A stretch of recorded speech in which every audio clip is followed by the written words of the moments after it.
Now in a chapter that I have alluded to many times, Leviticus 25. Leviticus in 25 and 26 are one of the more important chapters in the Bible.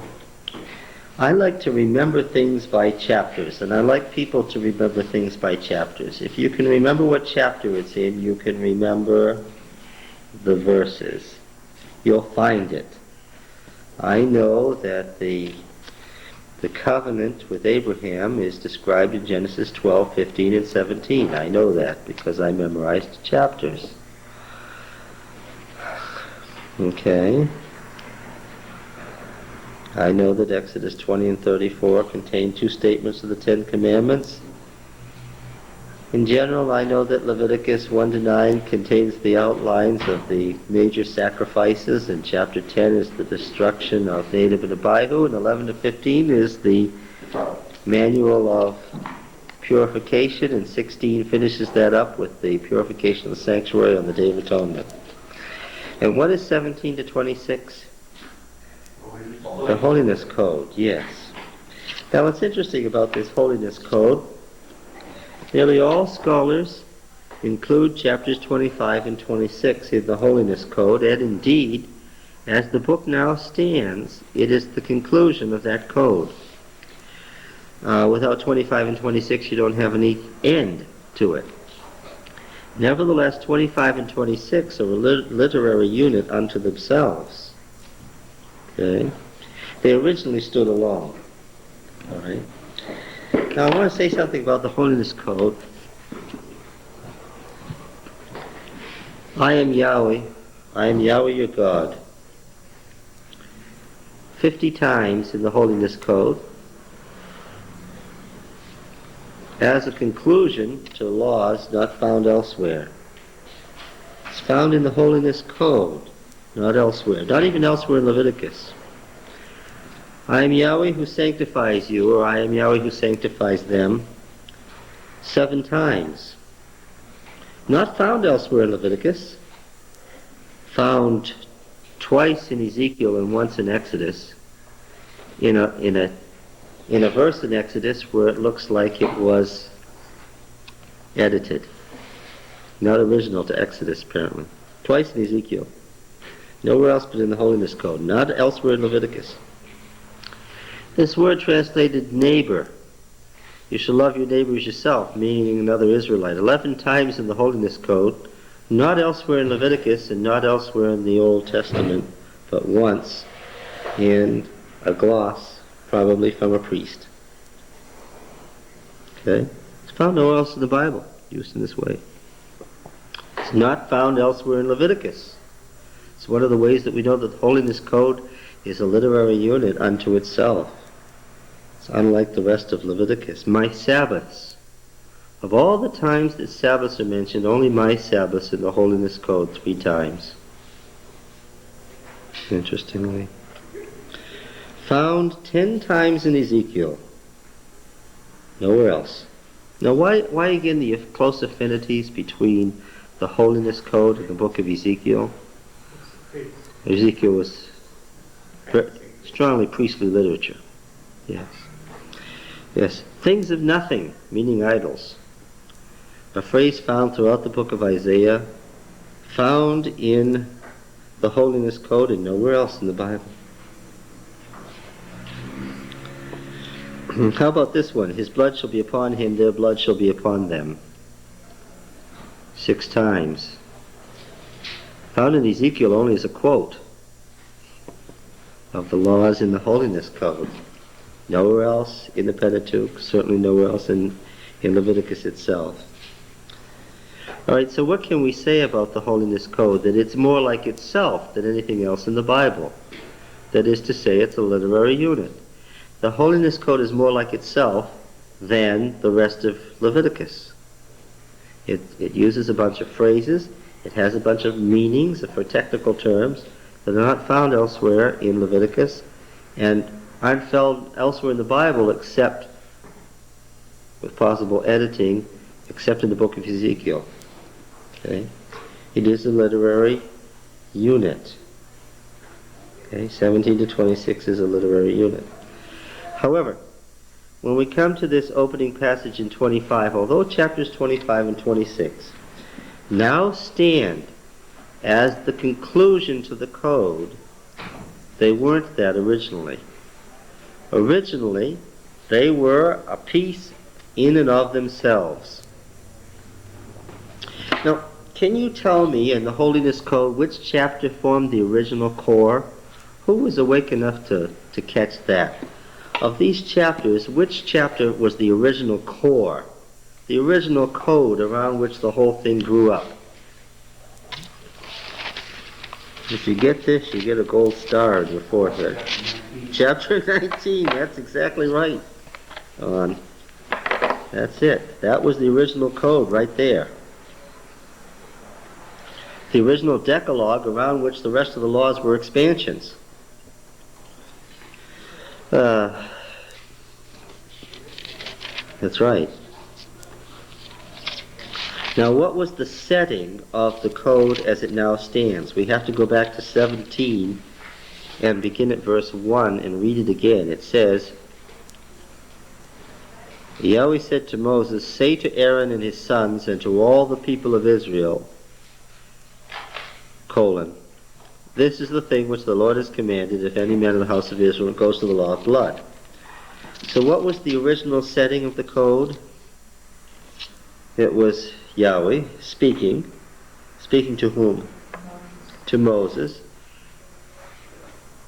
We have to make a guess and an assumption now. Where? Under what circumstances?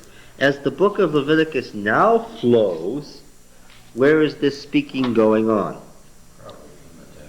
In the tabernacle where? Inside the gate. Yeah, it's not Moses' tent, it's the sanctuary. Where in the sanctuary? In the most holy place above the ark, right? Okay.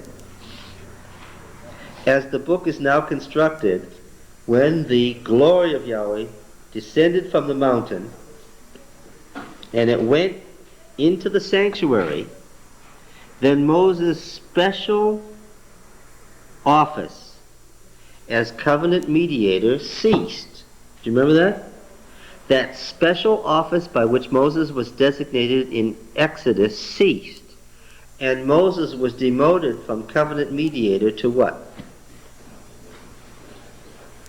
To priest with Aaron. And he spoke to Moses and Aaron out of the sanctuary, right? And Moses becomes, at the end of the book of Exodus, part of the sanctuary system. And it's through the sanctuary that God speaks to Moses and Aaron and to Israel, through them.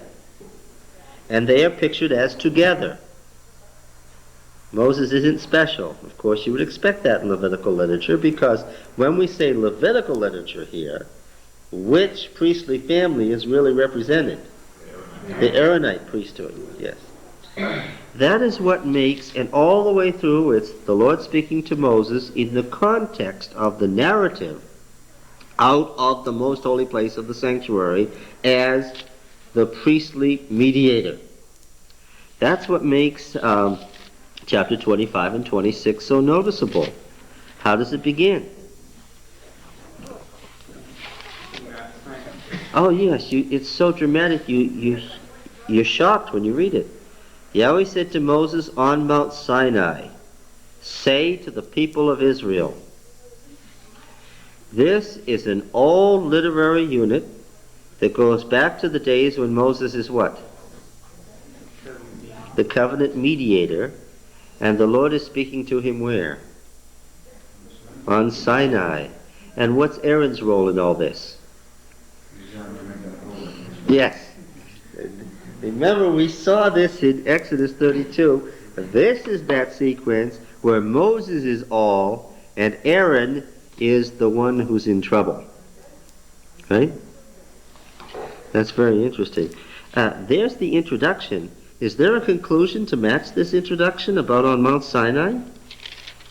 Well, chapter 25 and 26 go together, of course.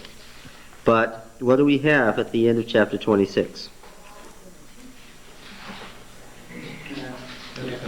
Verse 46, how does it read? These are the statutes and ordinances and laws which Yahweh made between him and the people of Israel on Mount Sinai by Moses.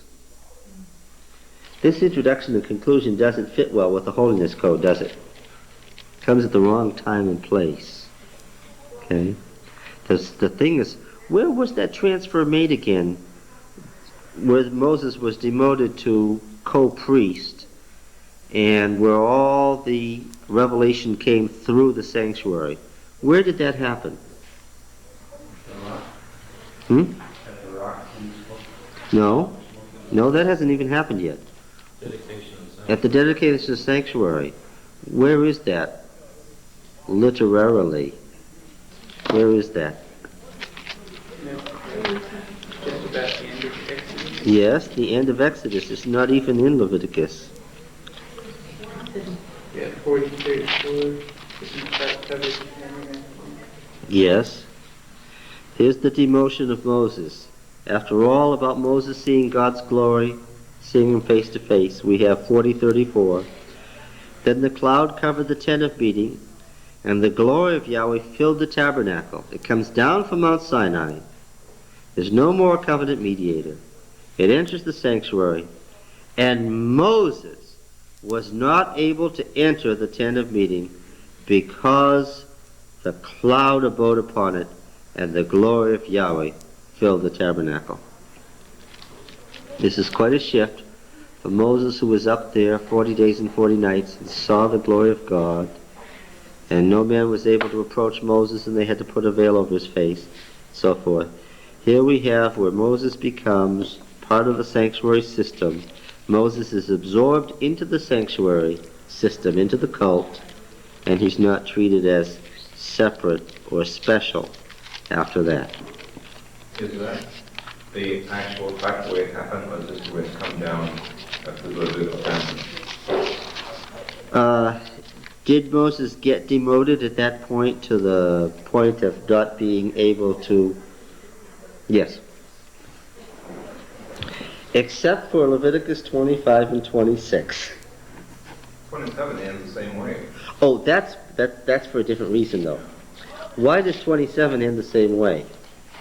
27 is the appendix that has been displaced out of the code. Chapter 26 is the end of the book of Leviticus. Chapter 27 is something that fell out. And when they added again, these scrolls kept falling apart. When they added chapter 27 at the end, what was the editor duty bound to do? And look, Repeat the conclusion, which is, these are the commandments which Yahweh commanded Moses and the people of Israel on Mount Sinai. The conclusion is forced by the position of chapter 27. Except for these chapters, which are misplaced literarily.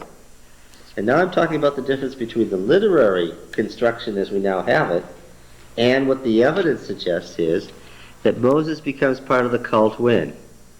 When the cult is founded and dedicated, Moses became part of the cult, became part of the sanctuary system, and we don't have Moses going up to the mountain to speak with God separate from Israel anymore again. We don't see it in Numbers.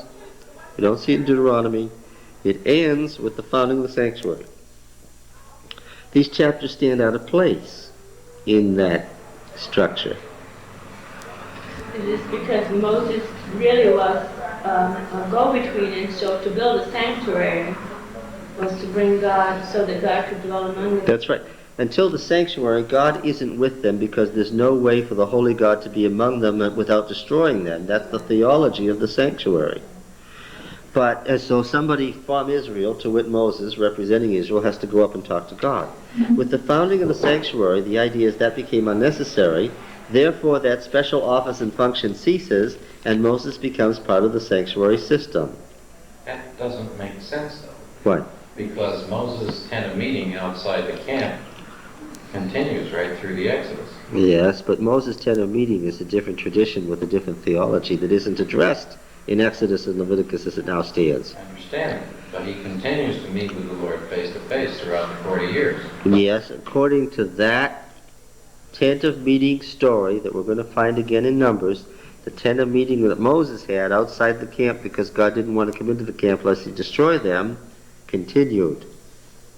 That was really behind the question I was asking too. I mean, because that continues throughout, so you have two conflicting conditions here. That's true. The one that's more consistent is the one I stick with the Aaronites. The one that's more consistent is God was outside the camp. The sanctuary made it possible for him to come in. He came in. Moses' special mediatorial office was no longer necessary. And yet he continued in that role through the Exodus. It was Moses again and again who stood between God and the people.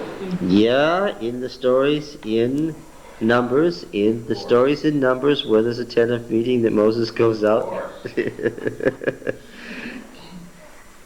narratives in the book of Numbers, based on the theology that Moses is the covenant mediator and he has to go out to speak to God separate from Israel, are consistent with Moses' tent of meeting. They're not consistent with the theology taught at the end of the book of Exodus or in the book of Leviticus. And yet we agreed earlier that these are probably coterminous stories, meaning that there was probably both a sanctuary I and believe the center that. of the camp. Yes, I believe that for special reasons. Yes, I believe that for. Each of them is chipping at the other without telling the whole truth. Yes, I think that each tradition is telling part of the story without telling the whole story. Well, one seems more glorified than the other. Which one? The one with the ceremony of going into the sanctuary and the building of the sanctuary rather than him being in the tent of meeting seems more crude than... This tent of meeting, Moses' tent of meeting seems more crude, Yeah. where God came down and talked to him in the tent. Yeah. It would have seemed more crude unless you were a descendant of. Because those tent shrines that the Mushite family kept, they were keeping why? They were saying what? If you come to this tent shrine of the Mosaic family, what are you coming to? You're coming to a place where God speaks just as he did in the Exodus to Moses and just as he passed on to the family of Moses. Okay? That's what Heber the Kenite and his good wife Jael were doing, keeping a tent shrine up there outside the Canaanite city of Hazor. By the way, when the Mushite family kept these tent shrines alive outside the Canaanite cities, what older tradition did they appeal to? We have a couple more chairs in the other room if you want to. Okay. We're coming back to the household, John? Now, think about Genesis now. What did the patriarchs do? Where did Abraham go when he went from place to place within the land of Canaan? He wasn't just wandering around. Where did he go? Various high places. To the various sacred places, right? To the high places. And he pitched his tent by the sacred oak, right? Now, when the Mushite family pitched its tents by the sacred oaks, what was it saying? That the covenant that was committed to Moses was a continuation of the Abrahamic covenant, right? Stop looking bemused. And they lived in tents, as did their father Abraham, Yeah, that's right. Whereas, what did? and wagged their fingers at the city dwellers. But where did the Aaronite priests live? Where did the Aaronite priests live? In the temples and the high places in the city. In the cities. Yes. The Aaronite priests, and you only need to read the list of Levitical cities to see it, the Aaronite priests lived in the cities. And the Mushite priests, without exception, lived outside the cities in the wilderness. And so, of these two, characterize which family you would have called conservative had you been living at the time. Which would have been considered the more conservative priesthood?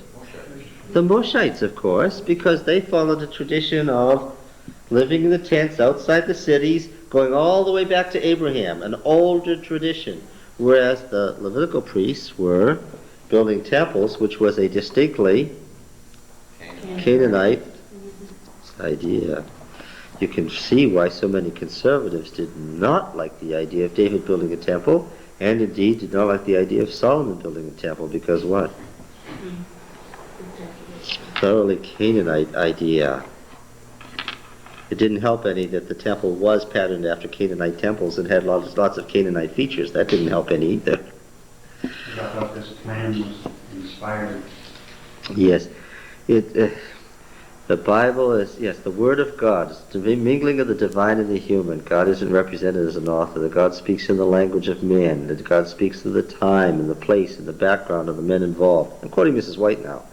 So yes, when the time came when people best understood the worship of God through temples, what happened?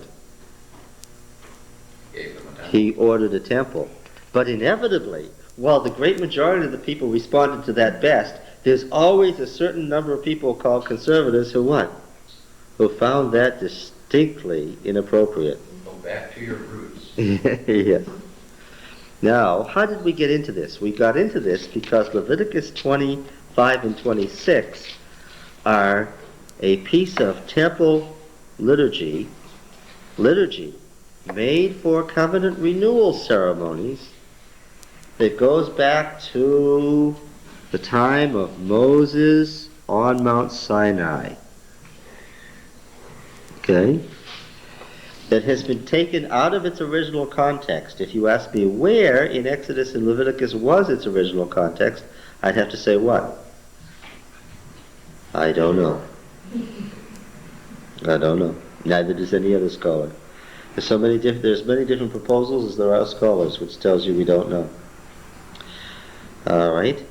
And it has been put here to serve as an appropriate conclusion to the Holiness Code. It ends with the blessings and the curses of keeping the covenant or not keeping the covenant. It is an appropriate conclusion where it stands now, and all we have is the text as it stands. Anybody have a question now about that before we move forward? The Lord said to Moses on Mount Sinai, say to the people of Israel, quote, when you come into the land which I give you, the land shall keep a Sabbath to Yahweh. Now the syntax of this should immediately strike you, and catch the syntax and tell me where you recognize it from. 6 days you shall sow your field, and 6 years you shall prune your vineyard, and gather in its fruits. But in the 7th year there shall be a Sabbath of solemn rest for the land, a Sabbath to Yahweh. You shall not sow your field or prune your vineyard. What grows of itself in your harvest you shall not reap, and the grapes of your undressed vine you shall not gather. It shall be a year of solemn rest for the land. The Sabbath of the land shall provide food for you, for yourself, and your male and female slaves, and for your hired servant, and the sojourner who lives with you, for your cattle also, and for all the beasts that are in your land, all its yield shall be for food. It strikes you immediately. What is it?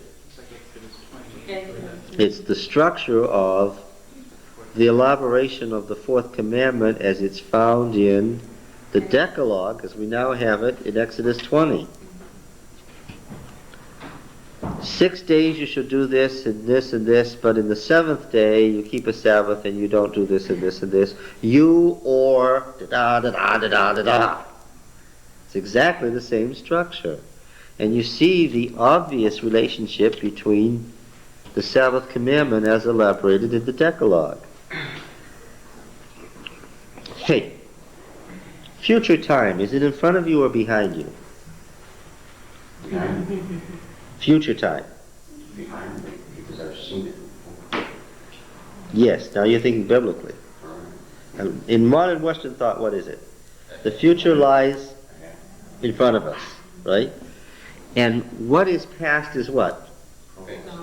That's behind us. It's all behind us now. Let's put it behind us. Don't we say that? Let's put it behind us. Right? Let's put it behind us. So we're headed in what direction? We're head forward into the unknown. In cyclic time, you don't head forward into the unknown. You pass around the cycle looking backwards so that you know what's already happened, so that you know what's going to come. That's why in biblical language and we don't think about this, but we're so familiar with the Bible that we do it. What is the future? Daniel, what is the future? The days hereafter. The future is what's after us, and what? The past lies. The past lies before us. How do we know what Solomon did? Isn't it all before us? Before means in front of. Okay? Again, let's talk about linear and cyclic time again. Right? Here's our timeline. That's linear time, right? Linear just meaning a line. We'll go by 500 years. Moses, 1500. David, 1000. Daniel, 500. Christ, beginning of the modern era. 500 AD, we'll say the setting up of the papacy. 1000 AD, the Romanesque cathedrals, everybody expected Christ to come again. 1500, Martin Luther, the Reformation's beginning. 2000, the turn of the century. Now, what do we know about each of these points in time? We know that if you're here, we take this for granted, if you're here, what? You are not anywhere else. It is a given that now is not then.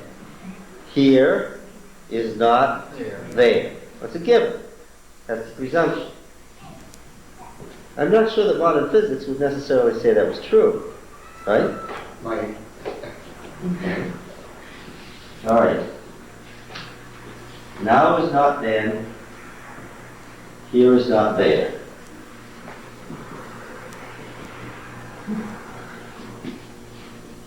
Right? That's true of linear time. But what happens when time becomes a cycle? Then what? Well, here it might be in the past, but what else might it be? It might be in the future, too.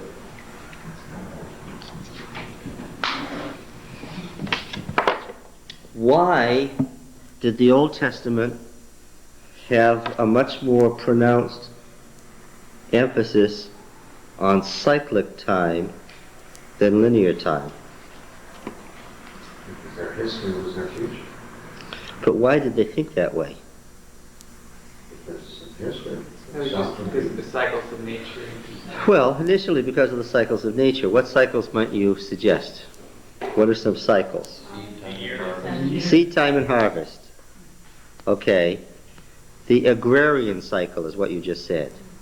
There's a time to plant, and a time to sow, and a time to reap. Right? What else? Sanctuary service. Well, the sanctuary service in Leviticus 23 that we went through last time is the agrarian cycle. What do? You celebrate to the Lord when you plant the harvest, and you celebrate to the Lord when you bring in the harvest, and it's the agrarian cycle. That's all it is. It's a cycle. What else? The daily cycle. The daily cycle. What is that? Evening and morning, light and darkness, the endless. And as soon as you say the daily cycle, then what else do you have to say? What is actually circling? The sun. As far as the ancient mind is concerned, what's happening? It is literally a cycle. Why? Because in the ancient mind, the sun is doing what? Making a circle. Right? So evening and morning, the cycle of the day is literally a cycle of the ancient mind. What else? Then we have the day. What else? Let's go from the day to what? Well, we don't skip to the month. Yes, remember that the Babylonians observed the Saturday Sabbath. Let's keep that in mind, that in the ancient world there was a weekly cycle. Right? The other ancient cultures knew about a week. There's a lot of scholarly debate about how they knew about a week, but there was a week. Okay? And then from the week, what? Then there's the lunar cycle. The moon's moving around too. And so you come to the months. And the lunar cycle of the months. And it was the lunar cycle that created the months in the ancient mind, wasn't it? Because what was the term for the month? The new moon. Right? All right, so there was the monthly cycle. Then there was the cycle of how many months? 7 months, right? 7 months.